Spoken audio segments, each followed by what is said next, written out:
हाँ जी। हे मेरे भरावो, जे कोई आखे भाई मैनू नेचा है पर ਉਹ ਅਮਲ ਨਾ ਕਰਦਾ ਹੋਵੇ ਤਾਂ ਕੀ ਲਾਭ ਹੋਇਆ? ਭਲਾ ਇਹ ਨੇਚਾ ਉਹਨੂੰ ਬਚਾ ਸਕਦੀ ਹੈ? हालेलुया। कहता हे मेरे भरावो, जे कोई आखे भी मैनू नीचा है पर अमल ना करता होवे कि ये नीचा वो बचा सकती है? नहीं बचा सकती है। ਆਪਾਂ ਵਿਸ਼ਵਾਸ ਤਾਂ ਕਰਦੇ ਆ ਵੀ ਪ੍ਰਭੂ ਯਿਸੂ ਮਸੀਹ ਹੈਗਾ ਹੈ ਕਿ ਆਪਾਂ ਪ੍ਰਭੂ ਯਿਸੂ ਮਸੀਹ ਦਾ ਪਿੱਛਾ ਕਰਨ ਵਾਸਤੇ ਉਹਦੇ ਹੁਕਮਾਂ ਤੇ ਚੱਲਦੇ ਆ, ਉਹਦੇ ਹੁਕਮਾਂ ਤੇ ਚੱਲਦੇ ਆ, ਜੋ ਉਹਦੀ ਆਗਿਆ ਨੇ ਆਪਾਂ ਉਹਨੂੰ ਆਗਿਆ ਨੂੰ ਪੂਰਾ ਕਰਦੇ ਆ, ਤਾਂ ਆਪਾਂ ਘੇਰੇ 'ਚ ਫਸਦੇ ਆ। ਇੱਕ ਚੀਜ਼ ਆਪਾਂ ਨੂੰ ਨਹੀਂ ਬਚਾਉਂਦੀ ਹੈਗੀ, ਆਹ ਵਿਸ਼ਵਾਸ ਤਾਂ ਕਰਦੇ ਆ। ਬਚਨ ਕਹਿੰਦਾ ਤੂੰ ਵਿਸ਼ਵਾਸ ਕਰ ਤਾਂ ਤੇਰਾ ਭਲਾ ਹੋਊਗਾ। ਪਰ बचन ਦੇ ਇੱਕ ਥਾਂ ਵਿਸ਼ਵਾਸ ਦਾ ਅਸਰ, ਦੂਜੇ ਥਾਂ ਕੀ ਕਹਿੰਦਾ? ਕਹਿੰਦਾ ਅਮਲ ਵੀ ਕਰਨਾ, ਨਾਲ ਤੋਂ ਵਿਸ਼ਵਾਸ ਵਾਲੇ ਕੰਮ ਵੀ ਕਰ ਕਹਿੰਦਾ, ਤਾਂ ਕਹਿੰਦਾ ਤੇਰਾ ਕੀ ਹੋਊਗਾ? ਭਲਾ ਹੋਊਗਾ। ਆਪਾਂ ਮੱਤੀ ਦੀ ਇੰਜੀਲ ਦੇਖਾਂਗੇ 7:26।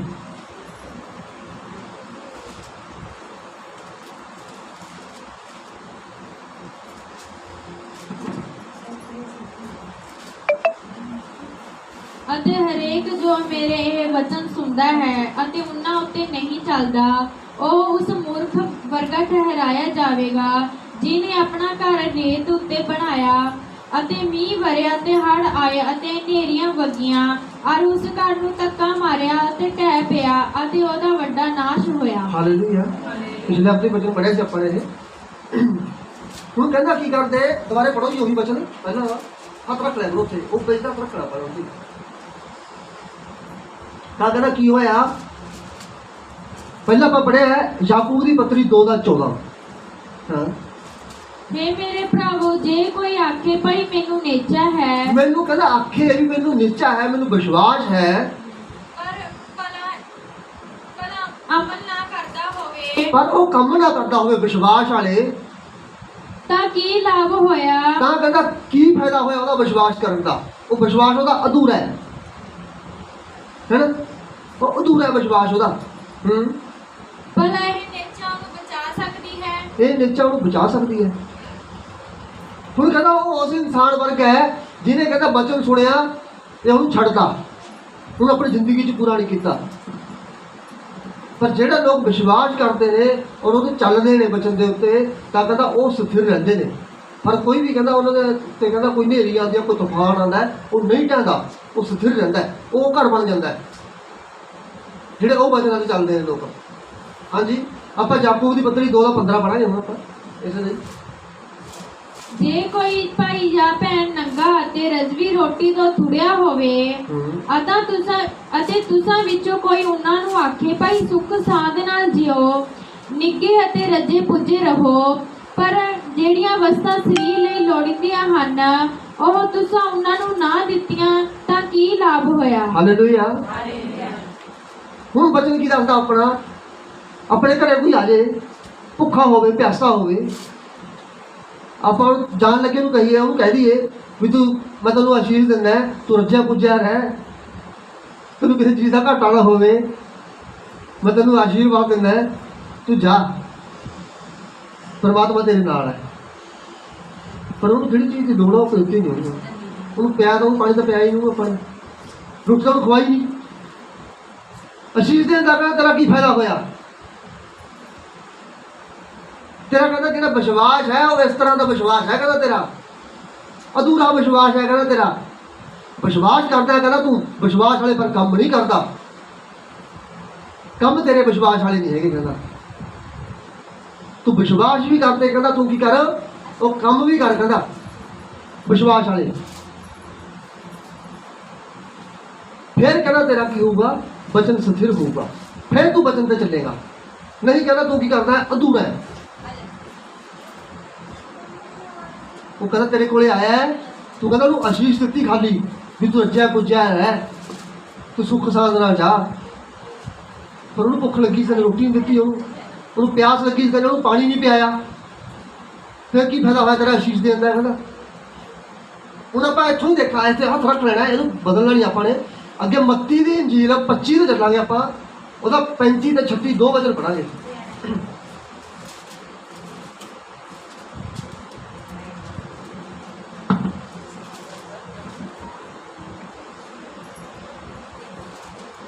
ਕਿਉਂ ਜੋ ਮੈਨੂੰ ਮੈਂ ਭੁੱਖਾ ਸਾਂ ਅਤੇ ਤੁਸੀਂ ਮੈਨੂੰ ਖਾਣ ਨੂੰ ਦਿੱਤਾ, ਮੈਂ ਤਿਆਇਆ ਸਾਂ ਤੁਸੀਂ ਮੈਨੂੰ ਮੈਨੂੰ ਪਿਆਇਆ, ਮੈਂ ਪਰਦੇਸੀ ਸਾਂ ਪਰ ਤੁਸੀਂ ਮੈਨੂੰ ਆਪਣੇ ਘਰ ਉਤਾਰਿਆ, ਨੰਗਾ ਸਾਂ ਤੁਸੀਂ ਮੈਨੂੰ ਪਹਿਨਾਇਆ, ਮੈਂ ਰੋਗੀ ਸਾਂ ਤੁਸੀਂ ਮੇਰੀ ਖਬਰ ਲਈ, ਮੈਂ ਕੈਦ ਵਿੱਚ ਸਾਂ ਤੇ ਤੁਸੀਂ ਮੇਰੇ ਕੋਲ ਆਏ। ਤਦ ਧਰਮੀ ਲੋਕ ਉਹਨੂੰ ਇਹ ਉੱਤਰ ਦੇਣਗੇ, ਪ੍ਰਭੂ ਜੀ ਅਸਾਂ ਕਦ ਤੈਨੂੰ ਭੁੱਖਾ ਵੇਖਿਆ ਤੇ ਖਵਾਇਆ, ਜਦ ਧਿਆਇਆ ਅਤੇ ਪਿਲਾਇਆ, ਕਦ ਅਸਾਂ ਤੈਨੂੰ ਪਰਦੇਸੀ ਵੇਖਿਆ ਤੇ ਆਪਣੇ ਘਰ ਉਤਾਰਿਆ, ਜਾਂ ਨੰਗਾ ਵੇਖਿਆ ਤੇ ਪਹਿਨਾਇਆ, ਕਦ ਤੁਸਾਂ ਤੈਨੂੰ ਰੋਗੀ ਜਾਂ ਕੈਦੀ ਵੇਖਿਆ ਅਤੇ ਤੇਰੇ ਕੋਲ ਆਏ। ਪਾਤਸ਼ਾਹ ਉਹਨਾਂ ਨੂੰ ਉੱਤਰ ਦੇਵੇਗਾ, ਮੈਂ ਤੁਹਾਨੂੰ ਸੱਚ ਆਖਦਾ ਹਾਂ, ਭਾਈ ਜਦ ਤੁਸੀਂ ਮੇਰੇ ਇਨ੍ਹਾਂ ਸਭਨਾਂ ਤੋਂ ਛੋਟੇ ਭਰਾਵਾਂ ਵਿੱਚੋਂ ਇੱਕ ਨਾਲ ਇਹ ਕੀਤਾ ਤਾਂ ਮੇਰੇ ਨਾਲ ਕੀਤਾ। ਹਾਲੇਲੂਇਆ। ਪ੍ਰਭੂ ਯਿਸੂ ਮਸੀਹ ਇੱਥੇ ਦੱਸਦਾ ਹੈ, ਕਹਿੰਦਾ ਜਦੋਂ ਮੈਂ ਭੁੱਖਾ ਸੀ ਤਾਂ ਤੁਸੀਂ ਮੈਨੂੰ ਖਵਾਇਆ, ਜਦੋਂ ਮੈਂ ਕਹਿੰਦਾ ਪਿਆਸਾ ਸੀ ਤਾਂ ਤੁਸੀਂ ਮੈਨੂੰ ਪਿਆਇਆ, ਜਦ ਮੈਂ ਨੰਗਾ ਸੀ ਤਾਂ ਤੁਸੀਂ ਮੈਨੂੰ ਕਹਿੰਦਾ ਕੀ ਕੀਤਾ, ਮੈਨੂੰ ਕੱਪੜਾ ਦਿੱਤਾ ਪਾਉਣ ਵਾਸਤੇ। ਉਹਦੇ ਚੇਲੇ ਕਹਿੰਦੇ ਅਸੀਂ ਤੈਨੂੰ ਕਦੋਂ ਦਿੱਤਾ, ਤੂੰ ਸਾਡੇ ਲਈ ਕਦੋਂ ਆਇਆ? ਅਸੀਂ ਕਹਿੰਦੇ ਕਦੋਂ ਆਇਆ, ਅਸੀਂ ਤੈਨੂੰ ਕਦੋਂ ਦਿੱਤਾ? ਕਹਿੰਦਾ ਅਸੀਂ ਤੈਨੂੰ ਕਦੋਂ ਕਹਿੰਦਾ ਪਾਣੀ ਪਿਆਇਆ, ਕਦੋਂ ਤੈਨੂੰ ਖਵਾਇਆ, ਕਦੋਂ ਤੈਨੂੰ ਕੱਪੜਾ ਦਿੱਤਾ? ਉਹ ਕਹਿੰਦਾ ਜਿਹਨੇ ਕਹਿੰਦਾ ਮੇਰੇ ਲੋਕਾਂ ਨਾਲ ਕੀਤਾ ਉਹਨੇ ਮੇਰੇ ਨਾਲ ਕੀਤਾ, ਜਿਹਨੇ ਮੇਰੇ ਲੋਕਾਂ ਦੇ ਨਾਲ ਕੀਤਾ ਉਹਨੇ ਮੇਰੇ ਨਾਲ ਕੀਤਾ। ਤਾਂ ਕਰਕੇ ਰੱਬ ਦਾ ਦਾਸ ਜਦੋਂ ਤੁਹਾਡੇ ਘਰੇ ਜਾਂਦਾ ਤੁਸੀਂ ਉਹਨੂੰ ਪਾਣੀ ਦਾ ਗਲਾਸ ਪਿਆਉਂਦੇ, ਇੱਕ ਪਾਣੀ ਦੇ ਗਲਾਸ ਤੇ ਵੀ ਤੁਹਾਨੂੰ ਆਸ਼ੀਸ਼ ਦੇ ਕੇ ਆਉਂਦਾ, ਉਹ ਇੱਕ ਪਾਣੀ ਦੇ ਗਲਾਸ ਤੇ ਵੀ ਆਸ਼ੀਸ਼ ਦਿੰਦਾ ਉਹ, ਕਿਉਂਕਿ ਪ੍ਰਭੂ ਦਾ ਬਚਨ ਕਹਿੰਦਾ ਹੈ ਜਿਹੜਾ ਕਹਿੰਦਾ ਮੇਰੇ ਚਾਹਣ ਵਾਲੇ ਨੂੰ ਦਿੰਦਾ ਹੈ ਉਹ ਮੈਨੂੰ ਦਿੰਦਾ ਹੈ। ਇਹ ਪ੍ਰਭੂ ਦੇ ਕੰਮ ਨੇ ਜਿਹੜੇ ਕਰਨ ਵਾਲੇ ਨੇ ਆਪਣੇ ਬਚਨ ਤੇ ਆਪਾਂ ਉਦੋਂ ਚੱਲਦੇ ਆ ਜਦੋਂ ਆਪਾਂ ਕੰਮਾਂ ਦੇ ਵੱਲ ਵਧਦੇ ਆ। ਵਿਸ਼ਵਾਸ ਤਾਂ ਆਪਣਾ ਬਣ ਜਾਂਦਾ ਹੈ ਵੀ ਵਿਸ਼ਵਾਸ ਕਰਦਾ ਮੈਂ, ਵਿਸ਼ਵਾਸ ਤਾਂ ਮੈਨੂੰ ਹੈਗਾ ਮੇਰਾ ਬਾਪ ਦੀ ਮੇਰੀ ਪ੍ਰੋਪਰਟੀ ਦੇ ਵਿੱਚੋਂ ਮੈਨੂੰ ਪੈਸਾ ਮਿਲੂਗਾ, ਹੈ ਨਾ, ਵੀ ਉਹਦੀ ਪ੍ਰੋਪਰਟੀ ਮੇਰੀ ਹੈ, ਇਹ ਵਿਸ਼ਵਾਸ ਤਾਂ ਮੈਨੂੰ ਹੈਗਾ। ਪਰ ਕੀ ਹੋ ਗਿਆ, ਆਗਿਆਕਾਰੀ ਕਰ ਰਹੇ ਹਾਂ, ਮੈਨੂੰ ਮਿਲ ਜੂਗੀ। ਕੀ ਉਹਦੇ ਬਚਨ ਪੂਰੇ ਕੀਤੇ ਨੇ, ਕੀ ਉਹਦੀ ਸੇਵਾ ਕੀਤੀ ਮੈਨੇ? ਕਹਿਣਾ ਤਾਂ ਮੈਂ ਕਿਸੇ ਹੋਰ ਦਾ ਮੰਨਿਆ, ਹਿੱਸਾ ਕਿੱਥੋਂ ਮੰਗਦਾ ਹੈ? ਆਪਣੇ ਬਾਪ ਤੋਂ। ਇਸੇ ਕਰਕੇ ਜੇ ਆਪਾਂ ਉਹ ਤੋਂ ਲੈਣਾ ਹੈ ਤਾਂ ਆਪਾਂ ਨੂੰ ਉਹਦੀ ਆਗਿਆ ਦਾ ਪਾਲਣ ਕਰਨਾ ਪਊਗਾ, ਉਹ ਕੰਮ ਕਰਨੇ ਪੈਣਗੇ ਆਪਾਂ ਨੂੰ ਵੀ ਆਪਾਂ ਲੈਣ ਵਾਲੇ ਬਣ ਜਾਈਏ। ਉਹ ਕਹਿੰਦਾ ਕੱਲੀ ਨਿਸ਼ਚਾ ਨਹੀਂ, ਮੈਨੂੰ ਕਹਿੰਦਾ ਤੇਰੇ ਕੰਮ ਵੀ ਚਾਹੀਦੇ ਨੇ, ਕੰਮ ਵੀ ਤੇਰੇ ਕਹਿੰਦਾ ਮੇਰੇ ਕਰਨ ਵਾਲੇ ਹੋਣ, ਜੋ ਮੈਂ ਦੱਸਦਾ ਉਹ ਕੰਮ ਕਰ। ਆਪਾਂ ਕੀ ਕਰਦੇ ਆ, ਕਈ ਵਾਰੀ ਆਪਣੀ ਜ਼ਰੂਰਤ ਪੂਰੀ ਕਰਨ ਵਾਸਤੇ ਆਪਾਂ ਕੀ ਕਰਦੇ ਆ, ਪਰਮੇਸ਼ਰ ਨੂੰ ਵੀ ਧੋਖਾ ਦੇ ਦਿੰਦੇ ਆ, ਪਰਮੇਸ਼ਰ ਨੂੰ ਧੋਖਾ ਦੇ ਦਿੰਦੇ ਆ। ਜਿਵੇਂ ਆਪਣੇ ਖਾਣ ਦੇ ਕੋਈ ਚੀਜ਼ ਯੋਗ ਨਹੀਂ ਹੈਗੀ, ਜੇ ਆਪਾਂ ਚੀਜ਼ ਨੂੰ ਖਾਂਦੇ ਆ ਤਾਂ ਆਪਾਂ ਸੋਚਦੇ ਪਰ ਮੈਂ ਤੇਰਾ ਨੂੰ ਲੈ ਕੇ ਖਾਧਾ ਹੈ, ਮੈਂ ਪਹਿਲਾਂ ਗੱਲ ਕਰ ਰਹੀ ਸੀ ਮੈਂ ਤੇਰਾ ਨੂੰ ਲੈ ਕੇ ਖਾਧਾ ਹੈ, ਹੁਣ ਤਾਂ ਮੈਂ ਖਾ ਸਕਦਾ। ਆਪਾਂ ਕਿਉਂ ਕਹਿ ਰਹੇ ਇਹ ਗੱਲਾਂ? ਆਪਣੇ ਆਪ ਨੂੰ ਆਪਾਂ ਇੱਕ ਸਮਝੌਤਾ ਕਰ ਰਹੇ ਆਪਦੇ ਆਪ ਨਾਲ। ਪਰਮੇਸ਼ਰ ਨੂੰ ਆਪਾਂ ਛੋਟਾ ਜਵਾਕ ਸਮਝਦੇ ਵੀ ਬੱਚਾ ਉਹ ਵੀ ਆਪਣੇ ਕਹਿਣ ਦੇ ਨਾਲ ਮੰਨ ਜੂਗਾ। ਉਹ ਪਰਮੇਸ਼ਰ ਹੈ, ਉਹ ਦਿਲਾਂ ਦੀਆਂ ਜਾਣਦਾ ਹੈ, ਤੁਹਾਡੇ ਮਨ 'ਚ ਕੀ ਹੈ, ਤੁਹਾਡੇ ਬਾਹਰ ਕੀ ਹੈ, ਤੁਹਾਡੇ ਅੰਦਰ ਕੀ ਹੈ, ਸਾਰਾ ਜਾਣਦਾ ਹੈ। ਤੁਹਾਡੇ ਅੰਦਰਲੇ ਨੂੰ ਵੀ ਜਾਣਦਾ ਹੈ, ਤੁਹਾਡੇ ਬਾਹਰਲੇ ਨੂੰ ਵੀ ਜਾਣਦਾ ਹੈ। ਪਰਮੇਸ਼ਰ ਇੱਕ ਆਗਿਆ ਹੈ, ਉਹਦੇ ਨਾਲ ਨਾ ਖੇਡੋ, ਉਹਦੇ ਨਾਲ ਉਹ ਪੰਗੇ ਨਾ ਲਓ। ਉਹ ਆਗਿਆ ਇੱਕ ਨਾ ਖੇਡੋ ਉਹਦੇ ਨਾਲ। ਤੁਸੀਂ ਕੀ ਕਰਨਾ ਹੈ, ਪਰਮੇਸ਼ਰ ਦੇ ਬਚਨਾਂ ਤੇ ਚੱਲੋ। ਜੇ ਤੁਸੀਂ ਪਰਮੇਸ਼ਰ ਦੇ ਬਚਨਾਂ ਤੇ ਚੱਲਣ ਲੱਗੇ, ਫਿਰ ਜਿਹੜਾ ਤੁਹਾਨੂੰ ਤੁਹਾਡੇ ਨਾਲ ਖੇਡੂਗਾ ਕਹਿੰਦਾ ਮੈਂ ਉਹਨੂੰ ਕਹਿੰਦਾ ਜਿਉਣ ਨਹੀਂ ਦਿੰਦਾ। ਫਿਰ ਨਾਲੇ ਜੀ ਕਹਿੰਦਾ ਫਿਰ ਉਹ ਕਹਿੰਦਾ ਮੈਂ ਤੇਰੇ ਬੈਰੀਆਂ ਵਿੱਚ ਝੁਕਾਉਣ ਵਾਲਾ ਪਰਮੇਸ਼ਰ ਹੈ। ਨਾਲੇ ਵੀ ਦੱਸਦਾ ਕਿ ਆਪਾਂ ਆਪਣੇ ਸਰੀਰ ਤੇ ਕਾਬੂ ਨਹੀਂ ਪਾ ਸਕਦੇ। ਆਪਣੀਆਂ ਜ਼ਰੂਰਤਾਂ ਕਿਹਨੂੰ ਪੈਂਦੀਆਂ ਨੇ? ਆਪਣੇ ਸਰੀਰ ਨੂੰ ਪੈਂਦੀਆਂ ਨੇ। ਆਪਾਂ ਨੂੰ ਕਿਸੇ ਚੀਜ਼ ਦੀ ਜ਼ਰੂਰਤ ਹੈ ਆਪਣੇ ਸਰੀਰ ਨੂੰ ਹੈ, ਆਪਣੀ ਆਤਮਾ ਨੂੰ ਜ਼ਰੂਰਤ ਨਹੀਂ ਹੈਗੀ। ਬਾਹਰ ਧੁੱਪੇ ਖੜ ਜਾਓ, ਧੁੱਪ ਸਰੀਰ ਨੂੰ ਲੱਗੂਗੀ, ਆਤਮਾ ਨੂੰ ਨਹੀਂ ਲੱਗਦੀ। ਪੱਖੇ ਬੰਦ ਹੋ ਜਾਣ, ਗਰਮੀ ਸਰੀਰ ਨੂੰ ਲੱਗੂਗੀ, ਆਤਮਾ ਨੂੰ ਗਰਮੀ ਨਹੀਂ ਲੱਗਦੀ। ਜਦੋਂ ਬਾਈਬਲ ਦਾ ਗਿਆਨ ਦਿੱਤਾ ਜਾਂਦਾ ਹੈ ਉੱਥੇ ਸਮਝਾਈ ਜਾਂਦੀ ਹੈ ਗੱਲ ਨੂੰ। ਜੇ ਮੀਟਿੰਗ ਚੱਲਦੀ ਹੈ, ਜੇ ਮੀਂਹ ਪੈਣ ਲੱਗਿਆ ਤਾਂ ਮੀਂਹ ਪੈਂਦੇ 'ਚ ਮੀਟਿੰਗ ਹੋਊਗੀ, ਕਿਉਂਕਿ ਸਰੀਰ ਭਿੱਜ ਰਿਹਾ ਹੈ, ਆਤਮਾ ਨਹੀਂ ਭਿੱਜਦੀ। ਆਤਮਾ ਨਹੀਂ ਭਿੱਜਦੀ, ਸਰੀਰ ਭਿੱਜਦਾ ਹੈ। ਇਸ ਕਰਕੇ ਆਪਾਂ ਆਤਮਾ ਦੇ ਨਾਲ ਜੀਉਣ ਵਾਲੇ ਲੋਕ ਹੈ। ਪਰਮੇਸ਼ਰ ਨੇ ਆਪਾਂ ਨੂੰ ਚੁਣਿਆ ਹੈ,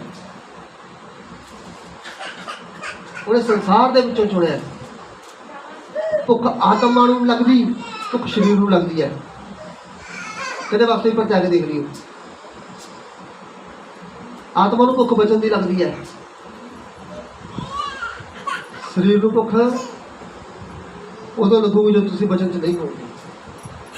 ਬਚਨ 'ਚ ਬਣੇ ਰਹੋ, ਤੁਹਾਨੂੰ ਭੁੱਖ ਨਹੀਂ ਲੱਗੂਗੀ, ਕਦੇ ਨਹੀਂ ਲੱਗੂਗੀ। ਆਪਣੇ ਸਰੀਰ ਤੇ ਕੰਟਰੋਲ ਕਰਨਾ ਸਿੱਖੋ। ਜੇ ਤੁਸੀਂ ਆਪਣੀ ਦੇਹ ਤੇ ਕੰਟਰੋਲ ਕਰਨਾ ਸਿੱਖੇਗਾ ਤਾਂ ਤੁਸੀਂ ਕੀ ਕਰੋਗੇ? ਸੰਸਾਰ ਤੇ ਜਿੱਤ ਪ੍ਰਾਪਤ ਕਰ ਲਓਗੇ। ਬਚਨ ਕਹਿੰਦਾ ਸੰਸਾਰ ਤੇ ਜਿੱਤ ਪ੍ਰਾਪਤ ਕਰਨਾ ਕੀ ਹੈ? ਸੰਸਾਰ ਤੇ ਜਿੱਤ ਪ੍ਰਾਪਤ ਕਰਨਾ ਇਹ ਨਹੀਂ ਵੀ ਸੰਸਾਰ ਆਪਣੇ ਮੂਹਰੇ ਝੁਕੂਗਾ, ਆਪਾਂ ਵੱਡੇ ਬਣ ਜਾਗੇ, ਲੋਕ ਆਪਣੇ ਮੂਹਰੇ ਨੀਵੇਂ ਹੋ ਜਾਣਗੇ। ਸੰਸਾਰ ਤੇ ਜਿੱਤ ਪ੍ਰਾਪਤ ਕਰਨਾ ਇਹ ਨਹੀਂ ਹੈਗਾ। ਸੰਸਾਰ ਤੇ ਜਿੱਤ ਪ੍ਰਾਪਤ ਕਰਨ ਦਾ ਮਤਲਬ ਕਿ ਜਿਹੜੇ ਉਹਨਾਂ ਦੇ ਅੰਦਰ ਬੁਰੇ ਕੰਮ ਨੇ ਆਪਣੇ ਅੰਦਰ ਨਹੀਂ ਆਉਣਗੇ। ਉਹਨਾਂ ਦੇ ਅੰਦਰ ਜਿਹੜੀਆਂ ਬਿਮਾਰੀਆਂ ਨੇ ਉਹ ਆਪਣੇ ਅੰਦਰ ਨਹੀਂ ਆਉਣਗੀਆਂ। ਜਿਹੜਾ ਉਹਨਾਂ ਦੇ ਅੰਦਰ ਲਾਲਚ ਆ ਉਹ ਆਪਣੇ ਅੰਦਰ ਨਹੀਂ ਆਊਗਾ। ਜਿਸ ਤਰ੍ਹਾਂ ਦੇਖਣੀ ਉਹਨਾਂ ਦੀ ਹੈ, ਆਪਣੀ ਦੇਖਣੀ ਉਹਨਾਂ ਵਰਗੀ ਨਹੀਂ ਹੋਊਗੀ। ਜਿਸ ਤਰ੍ਹਾਂ ਜ਼ੁਬਾਨ ਉਹਨਾਂ ਦੀ ਹੈ, ਆਪਣੀ ਜ਼ੁਬਾਨ ਨਹੀਂ ਹੋਊਗੀ। ਜਿਸ ਤਰ੍ਹਾਂ ਸੋਚ ਉਹਨਾਂ ਦੀ ਹੈ, ਆਪਣੀ ਸੋਚ ਉਹਨਾਂ ਵਰਗੀ ਨਹੀਂ ਹੋਊਗੀ। ਇਹ ਸੰਸਾਰ ਤੇ ਜਿੱਤ ਪ੍ਰਾਪਤ ਕਰਨਾ ਹੈ। ਕਈ ਲੋਕ ਸੰਸਾਰ ਤੇ ਜਿੱਤ ਪ੍ਰਾਪਤ ਕਰਨਾ ਕਹਿੰਦੇ ਨੇ, ਮੈਂ ਆਪਣੇ ਸੰਸਾਰ ਨੂੰ ਮੈਂ ਕੀ ਕਰੂੰਗਾ? ਆਪਣੇ ਅੱਗੇ ਝੁਕਾ ਲੂੰਗਾ। ਇਹ ਸੰਸਾਰ ਤੇ ਜਿੱਤ ਪ੍ਰਾਪਤ ਕਰਨੀ ਹੈ। ਸੰਸਾਰ ਤੇ ਜਿੱਤ ਪ੍ਰਾਪਤ ਕਰਨਾ ਮਤਲਬ ਕੀ ਹੈ? ਸੰਸਾਰ ਵਾਲੇ ਕੰਮਾਂ ਦੇ ਉੱਤੇ ਜਿੱਤ ਪ੍ਰਾਪਤ ਕਰਨੀ। ਆਪਾਂ ਪਾਪ ਦੇ ਉੱਤੇ ਜਿੱਤ ਪ੍ਰਾਪਤ ਕਰ ਲੈਣੀ ਹੈ, ਆਪਾਂ ਝੂਠ ਤੇ ਜਿੱਤ ਪ੍ਰਾਪਤ ਕਰ ਲੈਣੀ ਹੈ, ਆਪਾਂ ਨਸ਼ਾ ਤੇ ਜਿੱਤ ਪ੍ਰਾਪਤ ਕਰ ਲੈਣੀ ਹੈ, ਆਪਣੇ ਬੁਰਾਈ ਦੇ ਉੱਤੇ ਜਿੱਤ ਪ੍ਰਾਪਤ ਕਰ ਲੈਣੀ ਹੈ। ਇਹ ਸੰਸਾਰ ਦੇ ਉੱਤੇ ਜਿੱਤ ਪ੍ਰਾਪਤ ਕਰਨਾ ਹੈ। ਆਪਾਂ ਕਿਸੇ ਪਾਸੇ ਹੋਰ ਤੁਰੇ ਫਿਰਦੇ ਹਾਂ। ਆਪਾਂ ਆਪਣੇ ਮਕਸਦ ਨੂੰ ਸਿੱਧਾ ਕਰਨ ਵਾਸਤੇ ਕੀ ਕਰਦੇ हैं? वचन ਨੂੰ ਉਲਟਾ ਕਰ ਦਿੰਦੇ हैं। ਹਾਲੇਲੂਇਆ। ਆਪਾਂ 15 ਪੜਾਂਗੇ, ਯਾਕੂਬ ਦੀ ਪੱਤਰੀ 2:15।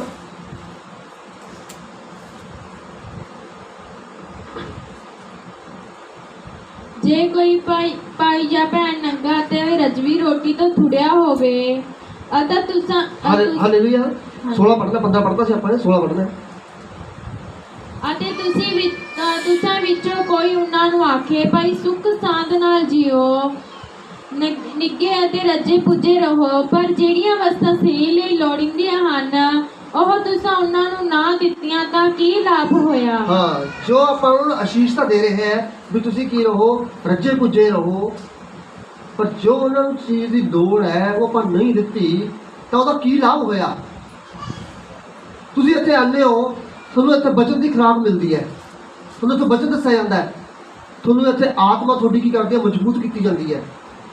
ਜੇ ਤੁਸੀਂ ਆਓ ਇੱਥੇ, ਤੁਹਾਨੂੰ ਕਿਹਾ ਜਾਵੇ ਇੱਥੇ ਦਸਵਾਂਸ ਲੈ ਕੇ ਆਓ, ਇੱਥੇ ਪਾਓ ਤੇ ਜਾਓ, ਕੀ ਤੁਸੀਂ ਖੁਸ਼ ਹੋ ਜਾਓਗੇ ਇਹਦੇ ਨਾਲ? ਤੁਸੀਂ ਦੁਖੀ ਹੋਵੋਗੇ, ਕਿਉਂਕਿ ਪਰਮੇਸ਼ਰ ਨੂੰ ਪੈਸੇ ਦੀ ਲੋੜ ਨਹੀਂ ਹੈਗੀ। ਪਰਮੇਸ਼ਰ ਕੋਲ ਤਾਂ ਪੈਸਾ ਲੈਣ ਆਉਂਦੇ ਆਪਾਂ, ਉਹ ਪਰਮੇਸ਼ਰ ਨੂੰ ਪੈਸੇ ਦੀ ਜ਼ਰੂਰਤ ਨਹੀਂ ਹੈਗੀ। ਠੀਕ ਹੈ ਕਿ ਜੋ ਚੱਲ ਰਹੀ ਹੈ, ਇੱਕ ਚਰਚ ਚੱਲ ਰਹੀ ਹੈ, ਇੱਕ ਮਿਨਿਸਟਰੀ ਚੱਲ ਰਹੀ ਹੈ, ਉਹਨੂੰ ਚਲਾਉਣ ਵਾਸਤੇ ਪੈਸੇ ਦੀ ਜ਼ਰੂਰਤ ਪੈਂਦੀ ਹੈ, ਪਰ ਪਰਮੇਸ਼ਰ ਨੂੰ ਜ਼ਰੂਰਤ ਨਹੀਂ ਹੈਗੀ ਪੈਸੇ ਦੀ। ਜਦੋਂ ਉੱਥੇ ਕਿਹਾ ਜਾਵੇ ਆਓ ਸਾਰੇ ਆਪਣੇ ਦਸਵਾਂਸ ਮੇਰੇ ਮੋਦੀ ਖਾਨੇ 'ਚ ਲਿਆਓ, ਇੱਥੇ ਪਾਓ ਤਾਂ ਜਾਓ, ਪਰ ਬਚਨ ਤੁਹਾਨੂੰ ਮਿਲਿਆ ਨਹੀਂ, ਤੁਹਾਡੀ ਆਤਮਾ ਤਾਂ ਪਿਆਸੀ ਰਹਿ ਗਈ। ਇਸੇ ਕਰਕੇ ਜਦੋਂ ਆਪਾਂ ਕਿਸੇ ਨੂੰ ਕਹਿੰਦੇ ਆ ਵੀ ਤੂੰ ਘਰੇ ਆਇਆ, ਆਪਾਂ ਉਹਨੂੰ ਪਾਣੀ ਦਾ ਪਿਆਇਆ ਨਹੀਂ, ਉਹ ਭੁੱਖਾ ਹੈ, ਉਹਨੂੰ ਆਪਾਂ ਖਾਣ ਨੂੰ ਨਹੀਂ ਦਿੱਤਾ, ਉਹ ਜਦ ਨੂੰ ਅਸ਼ੀਸ਼ ਦੇਤੀ, ਇਹਦਾ ਕੀ ਲਾਭ ਹੋਇਆ? ਕੋਈ ਲਾਭ ਨਹੀਂ ਇਹਨਾਂ ਗੱਲਾਂ ਦਾ, ਕਿਉਂਕਿ ਪਰਮੇਸ਼ਰ ਦੀ ਨਿਗਾਹ 'ਚ ਸਭ ਇੱਕ ਨੇ। ਚਾਹੇ ਕੋਈ ਪਾਸਟਰ ਹੈ, ਚਾਹੇ ਕੋਈ ਵਿਸ਼ਵਾਸੀ ਹੈ, ਉਹਨੇ ਸਭ ਉਹਨੇ ਇੱਕ ਅੱਖ ਨਾਲ ਦੇਖਦਾ ਹੈ। ਉਹ ਫਰਕ ਨਹੀਂ ਕਰਦਾ। ਫਰਕ ਕੌਣ ਕਰਦੇ ਨੇ? ਇਨਸਾਨ ਕਰਦੇ ਨੇ। ਪਰਮੇਸ਼ਰ ਕਿਸੇ 'ਚ ਫਰਕ ਨਹੀਂ ਕਰਦਾ ਹੈਗਾ। ਇੱਥੋਂ ਆਪਾਂ ਦੇਖਾਂਗੇ, ਇੱਥੇ ਹੱਥ ਰੱਖਣਾ ਹੈ। ਪਹਿਲਾ ਯਹੋਨਾ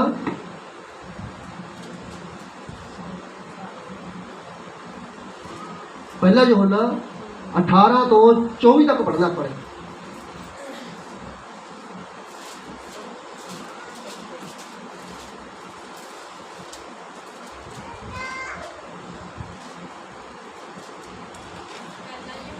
ਪਹਿਲਾ ਯਹੋਨਾ 3 ਦਾ